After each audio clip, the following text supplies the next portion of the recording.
Meus irmãos, então aqui a gente volta a falar do entorno de Jesus, como disse na última mensagem dessa série de quarta-feira. E quando a gente fala do entorno, a gente está falando de algo muito rico. Quando a gente para um pouquinho nessa nossa agitação, para um pouquinho nessa nossa correria, e a gente observa o entorno, a gente percebe uma riqueza muito grande. É uma árvore que nós não tínhamos reparado, um cachorro que às vezes está numa casa, um cachorro diferente, de uma raça distinta, sei lá.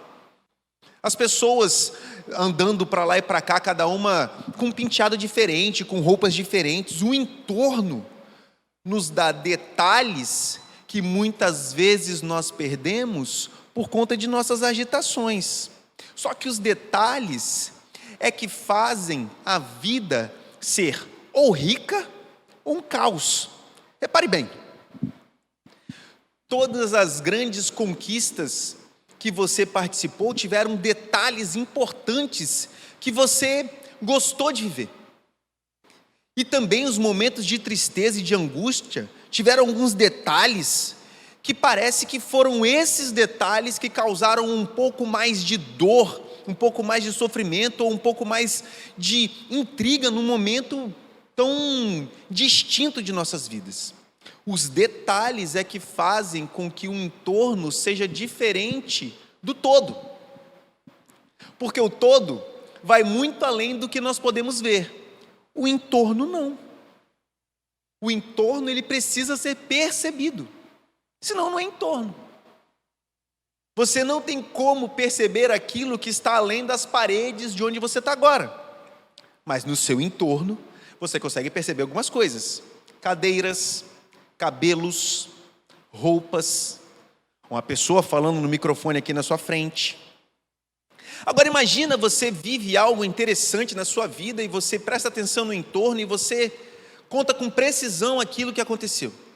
Você narra para algumas pessoas, em determinado momento da minha vida aconteceu isso, assim, assim, assim, e daquilo outro, eu, fulano e beltrano, estávamos fazendo dessa e dessa maneira. O tempo passa, o tempo voa. Quem é da minha idade já emenda uma propaganda de um banco antigo que não existe mais. O tempo passa, o tempo voa, e a poupança Bamerindos não continua mais numa boa. Por quê? Porque alguma pessoa, por algum motivo, disse que não. Você está errado. Aquilo que você viveu não é bem assim. Você não viveu isso não. Você estava lá? Não. Não estava não. Você não estava lá? Não. Como é que você está mudando minha história? Porque eu sei melhor do que você, porque você estava meio confuso, eu tenho certeza que você estava confuso. A história é assim, assim, assim, assado, Beltrano não existe. Fala, peraí, irmão, é a minha história. Eu estou contando o que eu vivi. Você não era nem nascido nessa época, você está mudando a minha história. Pois eu te convido a abrir a palavra de Deus na primeira carta do apóstolo João, no capítulo 1. E você vai entender que isso de fato aconteceu. Algo desse jeito aconteceu com alguém que estava em torno de Jesus. Primeira carta do apóstolo João, vai em Apocalipse, volta um cadinho, é mais rápido do que você ir no meio da Bíblia e avançar um pouco. Você volta a Apocalipse, Judas, João. Apocalipse, Judas, terceira de João, segunda de João, primeira de João. É mais rápido, né? E nós vamos ver como que o apóstolo João lidou com isso. Eu vou projetar, e como sempre fica aquele pedido, aquele desejo de sempre. Vou projetar o texto, mas você deixa aberto, deixa ligado aí no seu smartphone, tablet, Kindle, no que quer que seja, e acompanhe esse texto em casa, depois volte à leitura, tá bom? Eu vou ler na Nova Versão Internacional. Pode ser uma versão um pouco diferente, um pouco distinta da versão que você tem na sua mão. O texto é rigorosamente o mesmo, só a versão que muda. E o texto narrado pelo apóstolo João em sua primeira carta é assim: o que era desde o princípio, o que ouvimos, o que vimos com os nossos olhos, o que contemplamos e as nossas mãos apalparam, isto proclamamos a respeito da palavra da vida. A vida se manifestou, nós a vimos e dela testemunhamos e proclamamos a vocês a vida eterna, que estava com o Pai e nos foi manifestada. Nós lhes proclamamos o que vimos e ouvimos, para que vocês também tenham comunhão conosco. Nossa comunhão é com o Pai e com seu Filho Jesus Cristo. Escrevemos essas coisas para que a nossa alegria seja completa. Essa é a mensagem que dele ouvimos e transmitimos a vocês. Deus é luz, nele não há treva alguma. Se afirmarmos que temos comunhão com ele, mas andamos nas trevas, mentimos e não praticamos a verdade. Se, porém, andarmos na luz, como ele está na luz, temos comunhão uns com os outros. E o sangue de Jesus, seu Filho, nos purifica de todo o pecado. Se afirmamos que estamos sem pecado, enganamo-nos a nós mesmos, e a verdade não está em nós. Se confessarmos os nossos pecados, ele é fiel e justo para perdoar os nossos pecados e nos purificar de toda a injustiça. Se afirmamos que não temos cometido pecado, fazemos de Deus um mentiroso, e a sua palavra não está em nós. Palavra de Deus. Esse é um documento que é do apóstolo João. É um documento já com um apóstolo maduro. O apóstolo já estava com uma idade já adulta, contando que ele devia ter, vamos colocar uns 20 anos, quando Jesus faleceu, morreu, ressuscitou e voltou ao céu. Aqui, mais ou menos em 80 depois de Cristo, entre 80 e 90, nós já temos um João com seus 70 anos. Já era um senhor de idade. Esse texto foi escrito depois do Evangelho, mas foi escrito antes de Apocalipse, pouco antes de Apocalipse. E assim como o Evangelho de João, esse texto não foi destinado para os judeus. Pelo menos ele não parece ter sido destinado para os judeus. Assim como o Evangelho, esse texto é bem provável que tenha sido encaminhado para uma cidade chamada Éfeso. Éfeso era uma cidade potente, cosmopolita, importante, forte. Era uma cidade da Ásia Menor, hoje Turquia, uma cidade que tinha uma vida não somente social, mas uma vida econômica muito interessante. Era uma potência de sua época.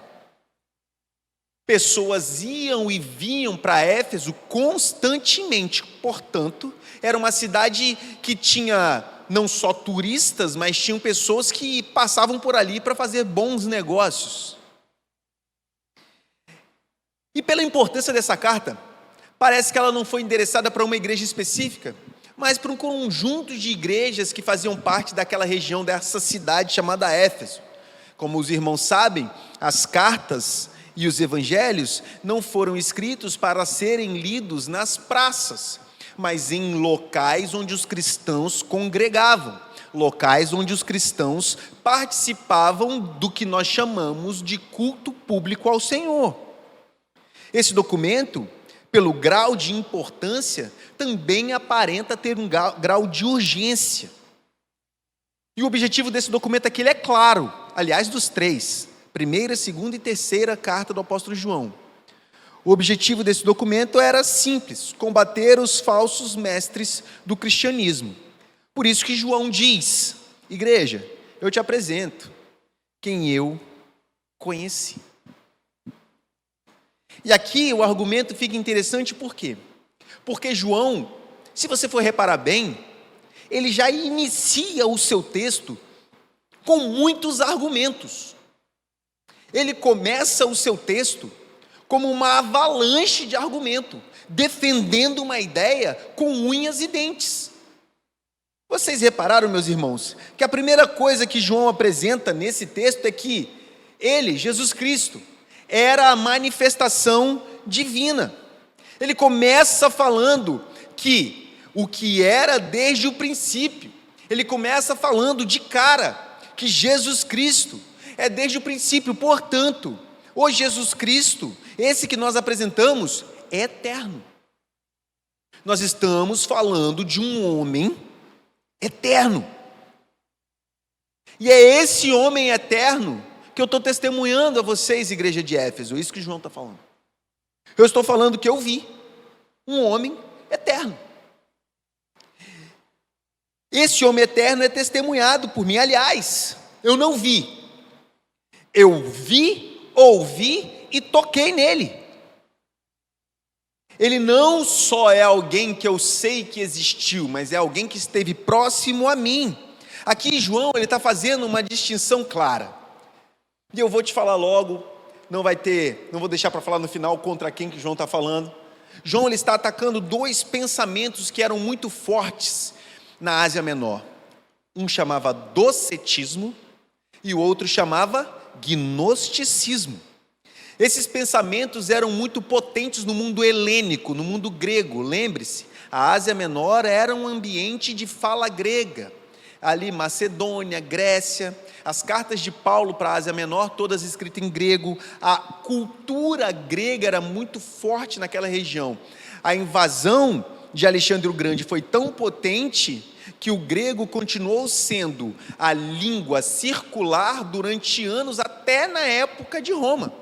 Os deuses gregos foram usurpados por Roma.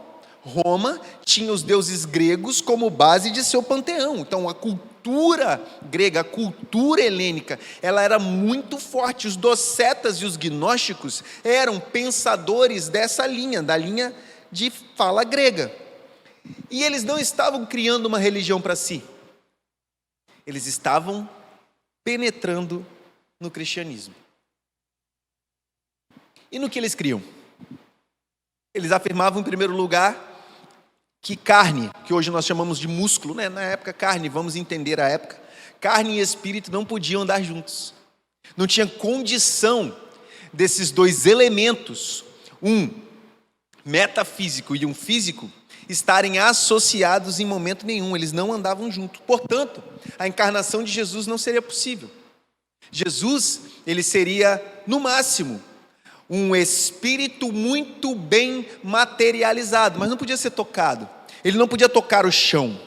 Ele passava pelo chão como quem andava. Por isso andava sobre as águas, por isso fazia alguns milagres, por isso passava no meio das multidões, etc, etc, etc. Eles afirmavam também que a matéria, ela é de fato ruim, a carne, ela é ruim. E o espírito é muito bom. Então não há como associar a carne e o espírito. Por quê? Porque um é totalmente mau e o outro é totalmente bom. Portanto, não há como esses dois elementos, físico e metafísico, estarem no mesmo corpo. Por isso, você não deveria se preocupar com uma vida de pureza, porque é impossível ter pureza com a matéria sendo ruim. Portanto, você pode dar vazão aos seus desejos. Por quê? Porque quando você se esvaziar, quando você morrer, quando você sair deste corpo, o seu espírito, com toda a bondade, será aceito por Deus, porque o espírito é bom. Já a sua carne é matéria putrefada e merece viver nesta terra, com os deleites e prazeres que ela dá. Por quê? Porque é natural da carne ser má. Por isso eles não se distanciavam do mal. Eles não se distanciavam da maldade. A vida de pecado era uma vida comum. Eles não tinham uma espiritualidade ética. Por quê? Porque eles não criam numa espiritualidade de fato. Então eles alegavam que a matéria sempre terá culpa. Portanto, você se entregando ou não à sua depravação, você vai ter o mesmo resultado no final. Porque espírito e carne não têm comunhão. Sendo assim, eles também não acreditavam numa transformação moral. João, no verso 1 e no verso 2, já bate de frente com essas ditas verdades apresentadas por esses docetas e gnósticos. Jesus é Deus, Ele é eterno, encarnado e palpável. Deus se fez homem e habitou perto de nós. Nós vimos, ouvimos e tocamos. Ele é o Filho unigênito de Deus, não criado, mas gerado de Deus e eterno como Deus, porque é gerado diretamente de Deus Pai. João disse: em meu entorno havia Deus. Mas a gente aprende, e isso João explicando para Éfeso.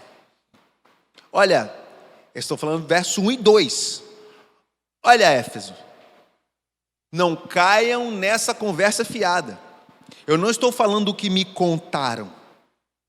Eu estou falando o que meu irmão morreu por afirmar. Os irmãos lembram que logo no começo de Atos, Tiago, irmão de João, foi decapitado por afirmar que Jesus Cristo era isso tudo que foi dito aqui no verso 1 e no verso 2. Por isso, João disse, mais que um anúncio, João dava um testemunho. O verso 3, João diz, nós lhes proclamamos o que vimos e ouvimos. Não estou aqui, igreja de Éfeso, dizendo que me contaram, como eu afirmei há pouco, o meu irmão Tiago, morreu. Sabe como é que é Tiago em inglês? James.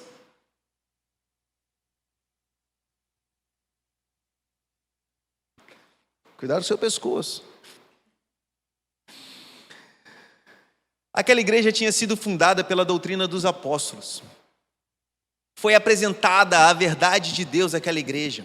Paulo enviou uma carta para Éfeso. Éfeso é uma cidade muito rica na Bíblia. Paulo manda uma carta para Éfeso, ela é citada em Atos dos Apóstolos. João mandou o evangelho para Éfeso, as 3 cartas joaninas foram para a igreja de Éfeso. Timóteo estava em Éfeso e nós temos Éfeso em Apocalipse. É uma cidade importantíssima para o evangelho e precisou ser corrigida constantemente por conta de invasões estranhas ao evangelho. A verdade tinha sido apresentada e Jesus tinha sido apresentado como o autor da nossa redenção. Mas esses grupos contrários, eles vinham na igreja, vinham de fora para dentro, com sutileza, tentando implementar na igreja doutrinas falsas, mas com aparência de veracidade. Porque quando eles chegavam com argumentos que para aquele que não entendeu o evangelho parecem argumentos muito bons. Eles validavam os argumentos deles, apresentando os seus desejos como desejos sadios. Pode dar vazão à sua carne, não tem problema. Deus vai te perdoar. Deus está preocupado com o teu espírito. A sua carne é fraca mesmo. Ela é isso. Por isso você pode viver conforme a sua carne deseja. Por quê? Porque isso aqui vai acabar. A carne está destinada ao sepulcro. O espírito está destinado a Deus. Não é isso que a Bíblia diz? O corpo volta para a terra, volta ao pó, e o espírito volta a Deus que os deu. Está na Bíblia. Viva as paixões de sua mocidade, os desejos de sua carne, porque isso não tem problema para Deus. Deus está preocupado com o teu espírito. João, é claro, não é isso que nós anunciamos para vocês. Tudo que nós anunciamos aqui foi por intermédio de um testemunho ocular. Porque o que esses gnósticos e docetas estavam falando esses caras que vieram falando, esse monte de doutrina, eles não sabem nada do que eles estão falando. Esses camaradas que dizem ter vivido com Jesus, eles estão falando da boca para fora, sabe o que eles querem? Eles querem escravizar vocês numa religião. Eles querem colocar vocês como escravos deles. Eles não gostam que vocês se divirtam. Eles não gostam que vocês tenham prazer. Sabe o que eles querem? Eles querem que vocês tenham a vida triste e desgraçada que eles tiveram. Todos morreram. É isso que vocês querem. Se eles estivessem certos, eles estavam vivos. Você acha que Deus ia permitir que aqueles que andaram com Ele morressem de forma tão ridícula como morreram? Pedro foi crucificado, André foi crucificado, Tiago foi decapitado, Mateus arrancaram a pele dele todinha. Tomé foi lá para a Índia, lá passaram uma lança pelo meio dele, e esse velhote aí, esse tal de João, falando um monte de bobagem. Você acha mesmo que essas pessoas estão preocupadas com a salvação de vocês? Não, eles estão querendo escravizar vocês numa religião, mas eu estou aqui para apresentar a vocês a verdadeira religião. João disse: não, eu tenho convicção do que eu vi. Eu tenho convicção de com quem eu andei. Eu sei quem é Jesus. Nós, os apóstolos, estivemos lá. Nós, os apóstolos, andamos com Cristo por 3 anos. Nós, os apóstolos, vimos os milagres. Nós, os apóstolos, testemunhamos de Jesus. E vocês querem ter comunhão conosco? Pois que sigam a sã doutrina. E não mais que isso. Aliás, mais para frente, João vai dizer que esse é o espírito do anticristo. Aquele que não crê que Jesus veio em carne. Esse é o espírito do anticristo, que há 2000 anos já estava no mundo. Parênteses, anticristo não está em Apocalipse. A palavra anticristo está nas cartas de João. Fecha parênteses. Mas nós aprendemos mais coisas aqui. A igreja precisa estar firme na fé, não na moda. João, o pastor João, deixa evidente que prefere uma igreja que segue a sã doutrina do que uma igreja que enche por conta de modas e modismos. Uma igreja da doutrina cristã é melhor do que uma igreja de uma falsa doutrina. Não há lucro quando nós temos perdidos. Uma reunião de perdidos é uma reunião inútil. Para a fé. Os gnósticos e esses docetas, eles tinham não somente mensagens fáceis de ser digeridas, elas eram saborosas, eram cheias de açúcar, porque era uma mensagem de puro prazer. É o argumento politicamente correto de hoje, né? Mas para aquela sociedade daquela época.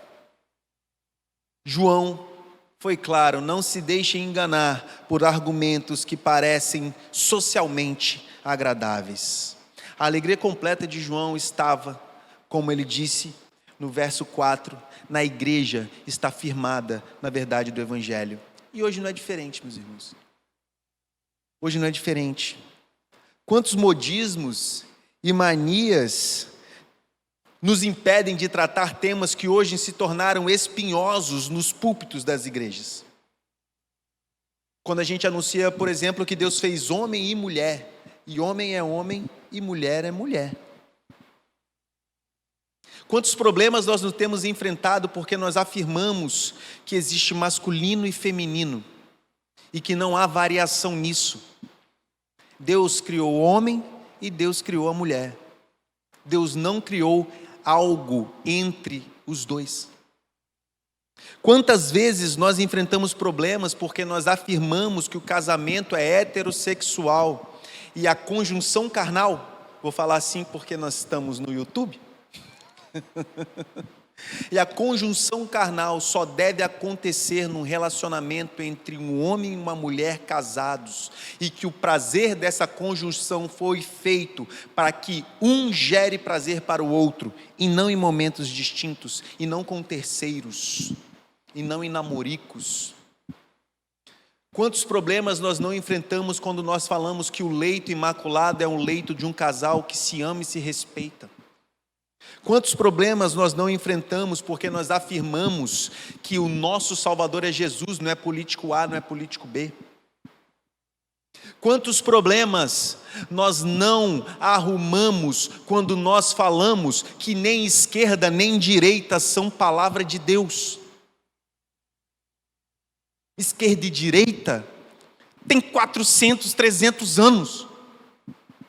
A Santa Escritura, o texto mais novo, tem 2000. Como que nós queremos encaixar uma ideologia política nas Escrituras? Ou melhor, como é que a gente quer fazer o contrário? Pegar a Bíblia e jogar dentro do Manifesto Comunista. Ou jogar nas 6 lições de Mises. Como que a gente quer fazer uma imbecilidade dessa? Porque isso é uma imbecilidade. Eu separar versículos bíblicos e falar assim: opa, sou progressista, socialista, comunista. Eu separar, não, sou conservador, liberal, ANCAP. Meus irmãos, tolice, imbecilidade, asneira.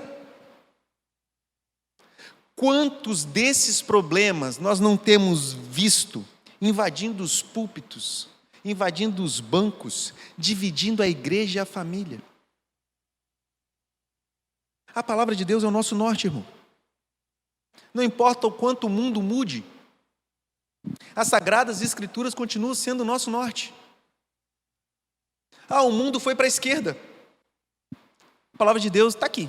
O mundo foi para a direita. A palavra de Deus está aqui. Nós não podemos nos entregar a modismos. Nós não podemos nos entregar a movimentos que esse mundo apresenta como movimentos que hoje é diferente. A Bíblia mal interpretada, ela é um grande problema. Ela sempre foi um grande problema. Ao invés de ser instrumento de salvação, quando ela é mal interpretada, ela é instrumento de escravidão. De fato foi. Quando a Bíblia é mal interpretada, ela é instrumento de segregação. De fato foi. Agora você vai me dizer que o movimento das mulheres querendo votar é feminismo, nós somos contra isso. Não tem nem vergonha de falar um negócio desse. Mas é comunista.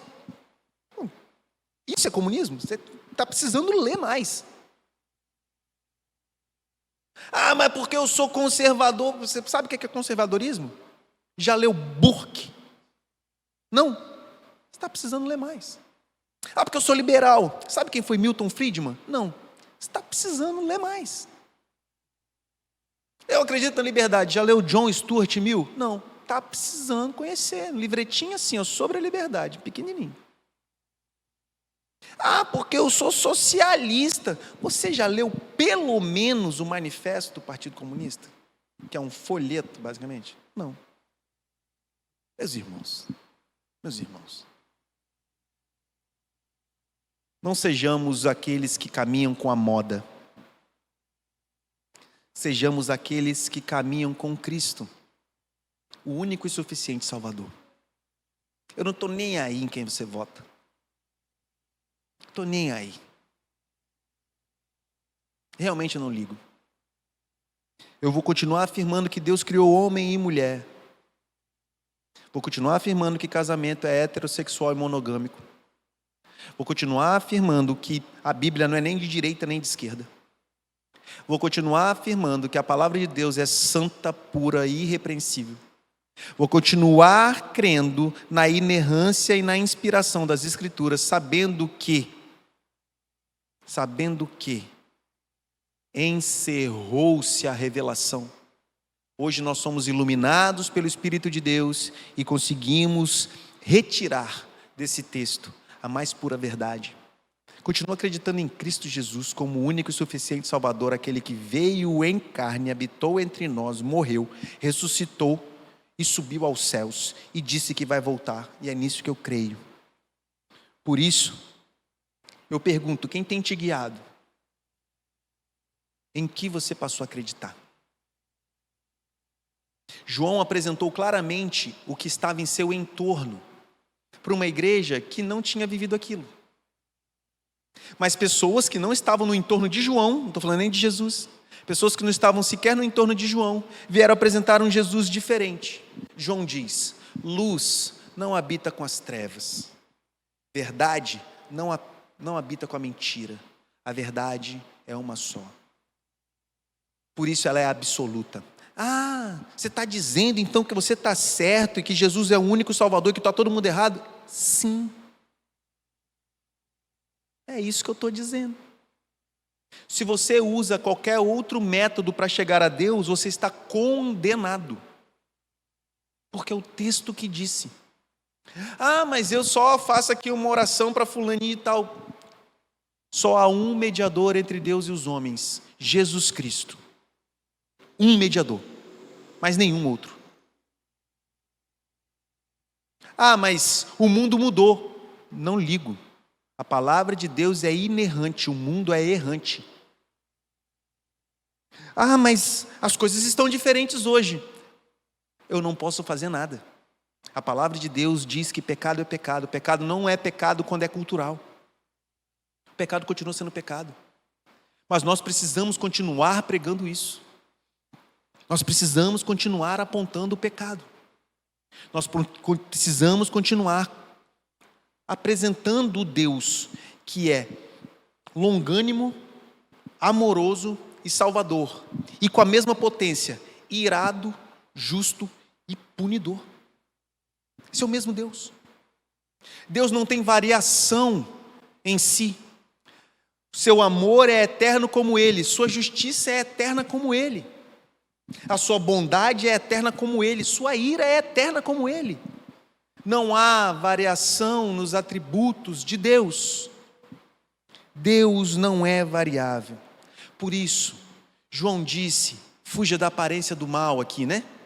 Fuja da aparência do mal, porque o mal ele não vem de rabo e chifre. Satanás não vai aparecer na sua frente travestido de vermelho, chifres, caudas e um tridente.